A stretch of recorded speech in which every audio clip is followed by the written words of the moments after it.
Boa noite Joinville e todas as lindas cidades que cercam a cidade das bicicletas. Boa noite Itajaí, nosso sinal chega limpo e claro na cidade de Itajaí.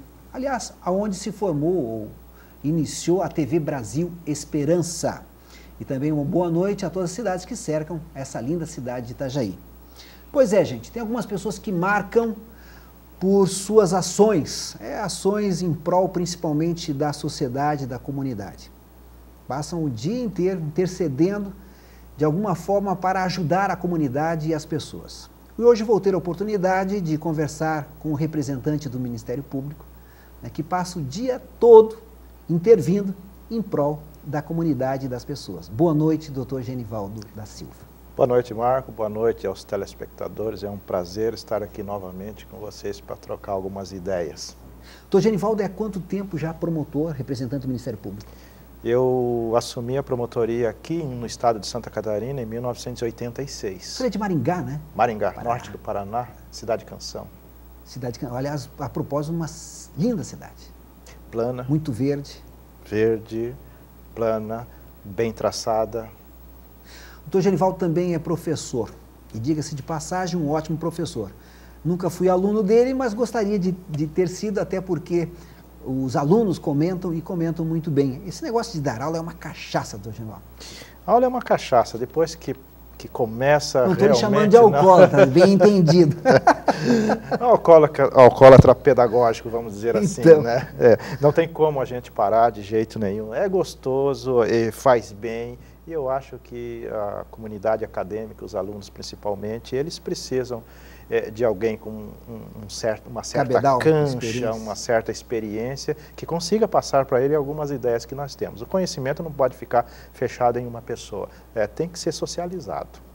Falando em experiência, Genivaldo, quando eu olho assim para alguns países orientais, a gente percebe a valorização das pessoas mais experientes. No Brasil ainda temos um caminho longo a percorrer para as pessoas valorizarem mais as pessoas de cabelo branco, né? Falta bastante, não é só no oriental não, nos índios também acontece bastante dessa forma. O próprio europeu, ele tem trata da pessoa com mais idade com uma certa, não idolatria, mas um respeito e uma necessidade de saber como você chegou até aí, o que nós estamos fazendo certo, o que nós estamos fazendo errado, qual é a tua experiência que você pode nos trazer.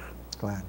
E nós, infelizmente, ainda temos muito a aprender, o caminho nosso ainda é longo, mas com jeito, com cuidado, ensinando, conversando, trocando ideias, a gente consegue sim fazer uma sociedade mais justa, solidária, erradicando pobrezas, enfim, tentar nivelar o máximo possível essas pessoas.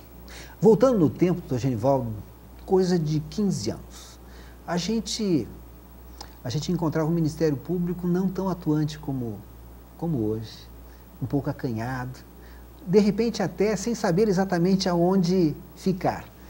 Hoje, totalmente diferente, muito atuante, intervém quando tem que intervir, com pulso firme. Houve uma mudança tremenda, né? Mudança é o amadurecimento da instituição fincada no que a Constituição de 88 trouxe para o Ministério Público. A Constituição de 88 mudou a cara do Ministério Público e trouxe uma cara voltada para a sociedade.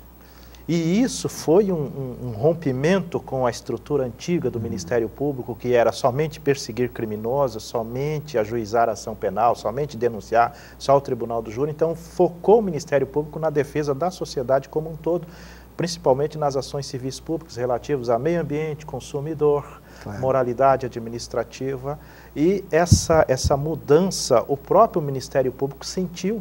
E ele demorou para fazer a sua estrutura e, de repente, quando ele conseguiu se estruturar totalmente, corretamente, viu qual é o seu foco, qual é o seu verdadeiro papel na sociedade, aí começou a agir. Aí e segue a independência, o que é extremamente importante. E a independência total de todos os poderes. O Ministério Público não é do Legislativo, não é do Judiciário, não é do Executivo. O Ministério Público é um poder, alguns falam até que é o quarto poder da República, mas na realidade o Ministério Público é o poder da sociedade. Claro. A sociedade que quer algum bem vamos dizer assim, da modernidade, principalmente na questão do bem-estar social, é por intermédio do Ministério Público que essa sociedade vai obter, ou pelo menos tentar obter. Então o Ministério Público eu diria, o porta-voz da comunidade perante o Poder Judiciário, o porta-voz da comunidade perante o Poder Legislativo, o porta-voz da comunidade perante o Poder Executivo. E o que eu fico contente também é que o jornalista, ou o jornalismo, principalmente o jornalista investigativo, ele se torna, às vezes, por vezes, um parceiro do Ministério Público, né? A mídia, em geral, também, eu sempre comento o seguinte, uma das responsáveis por esse novo olhar do Ministério Público, por esse novo olhar da sociedade para o Ministério Público, é a mídia, claro. A imprensa em geral, a imprensa investigativa, a própria imprensa crítica, a imprensa de notícias. Essa imprensa é que fez com que o Ministério Público saísse do seu castelo e chegasse até a população.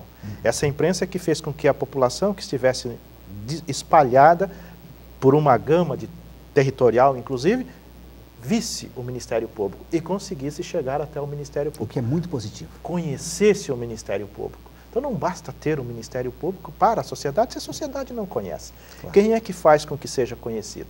É a imprensa. Então o papel da imprensa foi um papel fantástico e a própria Constituição colocou a imprensa até como direitos fundamentais da pessoa humana. Então, Genivaldo, ainda sobra tempo para se doutorar. Está se doutorando. Começo um doutorado agora na Universidade Estácio de Sá do Rio de Janeiro. Como é que o senhor tem que dar uma aula também de como você ajeitar os horários, né? A gente tem que fazer um quebra-cabeça. Como administrar o tempo. Fazer um quebra-cabeça olhando qual é o dia da semana, qual é isso, qual é aquilo. Mas eu sempre brinco, sabe? Eu tenho entrevistado muita gente que, se você conversar com elas não têm tempo em função dos compromissos, né? Mas são justamente essas pessoas mais ativas e que mais fazem acontecer. É verdade. O viciado em jogo, por exemplo, em carteado, ele acha tempo para jogar o carteado. Claro. O viciado em aula acha tempo para dar aula. O viciado em trabalho acha tempo para trabalhar. O tempo nós é que fazemos. Nós temos condições de fazer o nosso tempo e temos condição, portanto, de administrar o nosso tempo. Tem coisas que a gente não vai conseguir fazer de jeito nenhum. Portanto, eu não assumo compromisso. Os compromissos que demandam tempo, eu assumo porque eu sei da minha responsabilidade e da minha possibilidade de realizar aquele trabalho. Se alguém falar, professor, eu quero mais um dia da semana para o senhor dar aula aqui nessa faculdade. Olha, sinto muito, mas eu não tenho condições. Se eu falar que vou fazer, eu faço. Tem que fazer. Se eu falar que não, é porque eu não tenho. E fazer bem feito, né? Eu acho que o professor, qualquer professor, tem que ter essa característica. O que ele quer fazer, ele tem que fazer bem feito. Claro. O professor não pode chegar num dia de aula e falar qualquer coisa para o aluno e nem ter até alguma resposta para o aluno. Ele tem que se preparar, ele tem que saber, ele tem que ter uma certa qualidade no ensino, uma possibilidade de transferência de conhecimento para o aluno. Se ele não souber, é preferível que nem vá. Preferível que fique em casa, que trabalhe em outra atividade, mas não no ensino. O aprendizado do ser humano, ele é extremamente complexo. Agora, no campo do lazer, o senhor encontra ainda um tempinho uma partidinha de futebol, né? De vez em quando um futebolzinho, um tênisinho também vai bem, né? Eu estou precisando de companheiro para jogar tênis, doutor Genivaldo. Olha. Vamos fazer qualquer dia, só que eu jogo mal. Vamos, eu também. Eu também. Doutor Genivaldo, o senhor está com um caminhão de ações aí na Justiça. Nós temos muito trabalho. Vamos começar falando de telefones públicos? Podemos. O que está acontecendo com os telefones públicos? Os telefones públicos foi o seguinte, final do ano passado nós ajuizamos uma ação em face da Oi Telecom, Brasil Telecom, em razão dos telefones públicos de Joinville. O que acontece? Os telefones públicos de Joinville, e acredito que é no país todo, quando você mais precisa de um telefone, de um orelhão para você fazer uma ligação, você chegava naquele aparelho, defeito. Você vai no outro, defeito. Não liga, não faz ligação, sim, está depredado. Ora, a lei já obriga a permissionária do serviço de telefonia a consertar esse aparelho em 24 horas. E se você fosse nessa semana, na outra semana, no mês seguinte, o telefone estava com defeito. Então isso nos obrigou a entrar com ação, até pedindo multa. Como o PROCON tinha feito um levantamento dos telefones públicos perto do terminal, nós conseguimos identificar uma lista de telefones ali perto do terminal urbano, o terminal de ônibus urbano da cidade. E nós ajuizamos uma ação pedindo para que a empresa fizesse o reparo de todos os telefones públicos de Joinville, mas especialmente com uma liminar daqueles perto do terminal urbano. E o juiz deu a liminar. Determinou que fosse feito o conserto de todos esses aparelhos naquela região. Estamos esperando a decisão em definitivo para que eles possam fazer o conserto de todos os demais. Mas isso não impede que qualquer consumidor, qualquer pessoa que faça uso do telefone, que ele chegue naquele determinado telefone, ele não está funcionando, faça uma ligação para o PROCON. Claro. O PROCON recebe a ligação, encaminha para a empresa tem que consertar. Ela tem 24 horas por lei para consertar. É uma questão engraçada, nós temos que entrar com ação civil pública para obrigar alguém a cumprir a lei. Né? E uma grande empresa, né? É uma grande empresa. Né? Agora, o que é muito legal no campo do Ministério Público, doutor Genivaldo, é que essa sua ação, de repente, vai refletir lá na Amazônia, em Manaus. Porque o Ministério Público tem o seu elo de comunicação e o que é feito aqui, de repente, pode ser utilizado em outro estado. É uma rede que existe, né? Todos os Ministérios Públicos do Estado e até o Ministério Público Federal, eles têm assim uma articulação entre todos eles. O que se faz aqui, o outro está sabendo. Qual foi o motivo daqui, o outro está sabendo. O que fez lá, o que ele fez, aqui também fica sabendo. Até mesmo para evitar estudos e trabalhos e perda de tempo para alguma situação. Você conhece o caminho das pedras? Nós já temos aqui, por que nós vamos estudar lá? Então esse é um trabalho interessante a nível do Ministério Público, essa ramificação, essa troca de informações. E hoje o mundo virtual, a tecnologia com muita facilidade, instantânea, né? Instantaneamente você já sabe o que se faz lá. Então nós temos esse handicap, vamos dizer assim, com relação aos malfeitores da lei. Vamos falar de fila de espera? Vamos falar de banco, novamente, grandes empresas que às vezes desrespeitam a legislação. Né? Quando eu falei que o Ministério Público não pertence ao Executivo, nem ao Judiciário, nem ao Legislativo, mas o Ministério Público ele trabalha também em parceria com o Judiciário, com o Executivo e com o Legislativo. Porque ninguém tira da cabeça de que o Executivo quer o bem-estar de todos. Ninguém me tira da cabeça que o Judiciário idem e o Poder Legislativo também. Só que o Ministério Público vai por um caminho, o Poder Executivo vai por outro caminho, o Legislativo eventualmente vai por outro caminho. Na questão da fila dos bancos, apenas para chegar no contexto, a questão das filas do banco, a lei municipal, ela tem, a meu ver, um problema. Ela diz o seguinte: se o banco fizer com que a pessoa permaneça mais do que 15 minutos na fila, ela recebe uma punição. Na reincidência, outra punição. E na outra reincidência, uma terceira punição. A terceira punição é o fechamento da agência. Ora, se eu entrar com uma ação civil pública, o que eu vou pedir? Eu vou ter que pedir o fechamento, eu vou ter que pedir o que diz a lei. E quem é o prejudicado na hipótese de fechar uma agência? Muita gente prejudicada. Consumidor. Funcionários, consumidor. O consumidor principalmente. Em razão disso, nós fomos até a Câmara, nós mandamos um ofício para a Câmara de Vereadores e pedimos para a Câmara de Vereadores, o Poder Legislativo, que é a Casa do Povo, que é a voz do povo, que é o local em que devem ser discutidas todas as leis que vão incidir sobre a vida de cada pessoa que mora em Joinville. Então nós fomos até o Poder Legislativo pedindo um estudo, novamente uma reescrita dessa lei para poder resolver o problema. E aí estamos, o Poder Legislativo está fazendo, há uma nova minuta, esse ano retorna para poder conversar sobre essa minuta, foram convocados os bancos para falar sobre isso, o PROCON também esteve lá para poder discutir a questão de fila no banco. O que não se pode ter é a fila do banco. A pessoa chega lá e fica meia hora. É a questão de fila que é não sei em outros países, mas no Brasil existe uma fobia ou existe uma verdadeira paixão pela fila. Todo mundo quer entrar na fila, todo mundo quer ver a fila. Tem um amigo meu que diz que tem fila para entrar na fila. Aí se coloca um aparelho de TV com uma programação para as pessoas ficarem mais comodamente na fila. Comodamente. Então, a fila... Absurdo, né? Não, a fila é terrível. Quanta perda de tempo, né? É, a perda de tempo. Quando você pode fazer... O acúmulo de pessoas, até em função de doenças. Doença, brigas... E as casas lotéricas, hein? Casas lotéricas... numerosas. O próprio fórum para ser atendido, a minha promotoria, eventualmente alguém chega e tem que esperar 5, 10 minutos, já acho muito a pessoa ter que esperar.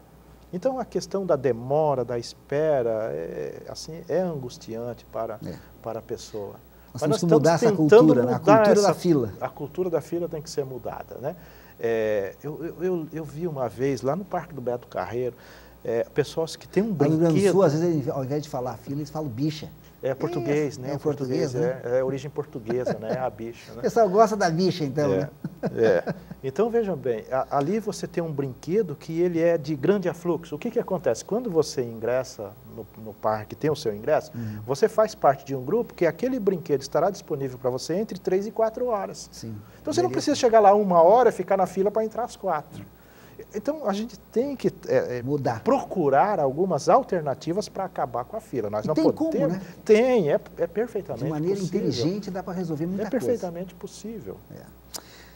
Viqua. Ação pública também ajuizada em fevereiro de 2012, cobrando metais sanitários, pias e economizadores de água, dentro das especificações da ABNT. Nós temos, Joinville é um polo produtor de material de construção, e principalmente materiais de acabamentos chamados metais.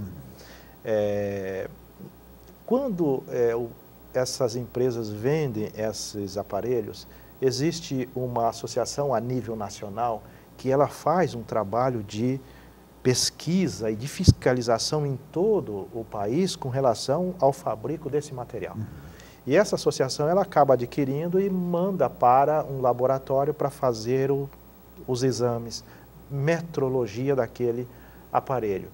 Eu não gostaria de comprar uma torneira que ela tivesse na sua parede uma especificação menor do que manda a lei, as normas técnicas da ABNT. Sob pena do quê? De eu abrir a torneira com água quente e derreter. Claro. Então, tem que ter uma qualidade. Então, o serviço de qualidade no material de construção, o Ministério Público sempre esteve presente, cobrando e exigindo. No caso da empresa, houve a compra de material e houve, pelo laboratório, a comprovação de que aquele material estava fora das especificações. Então, nós ingressamos com ação para obrigar a empresa a não produzir os aparelhos, a não ser que estejam dentro da especificação. Nesse caso, é uma parceria com o Inmetro? Com o Inmetro, com uma associação, com o laboratório.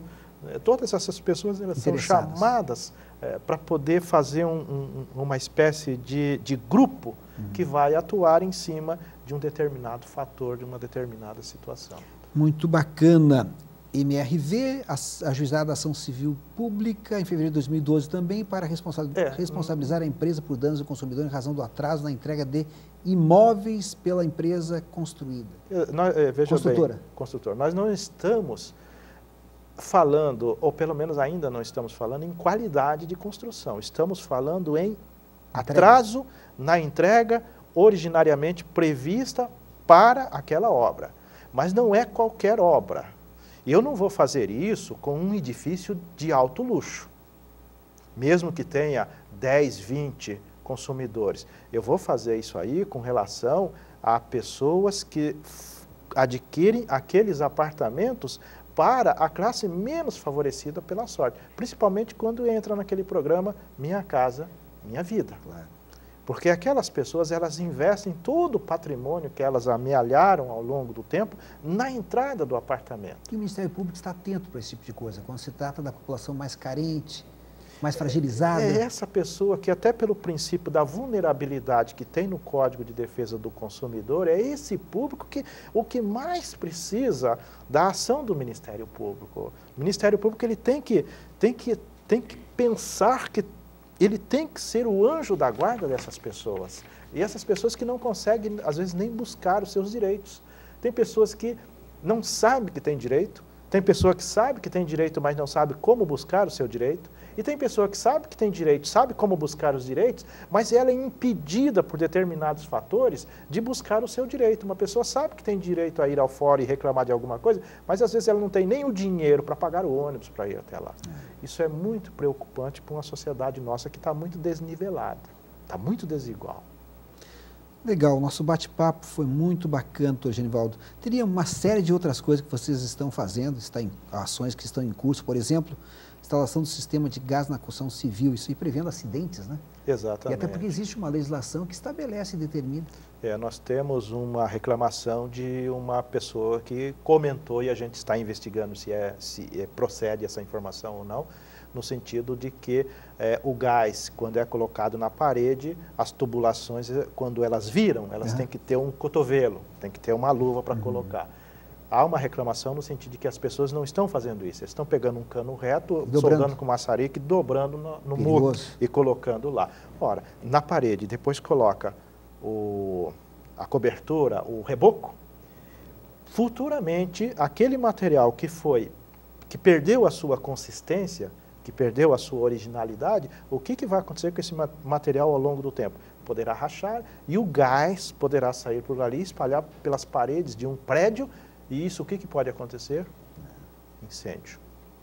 E é impressionante. Principalmente agora que nós temos as notícias que vieram do Rio e de São Paulo com 2 edifícios que desabaram.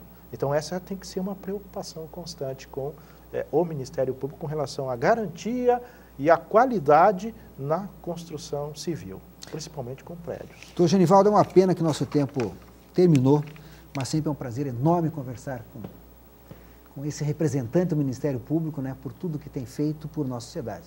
Em nome da TV Brasil Esperança, em nome de Joinville, nós queremos lhe agradecer por todo esse trabalho, não somente o senhor, mas com todo esse grupo que trabalha também com o senhor. Nós que agradecemos a oportunidade de mostrar o Ministério Público e até chamar as pessoas para poder ajudar no trabalho social que nós fazemos. Nós que agradecemos. Legal, muito bacana o nosso bate-papo, né, gente? É isso aí, nós é que fazemos aqui o jornalismo do bem, aquele que leva a boa informação do jeito que você gosta.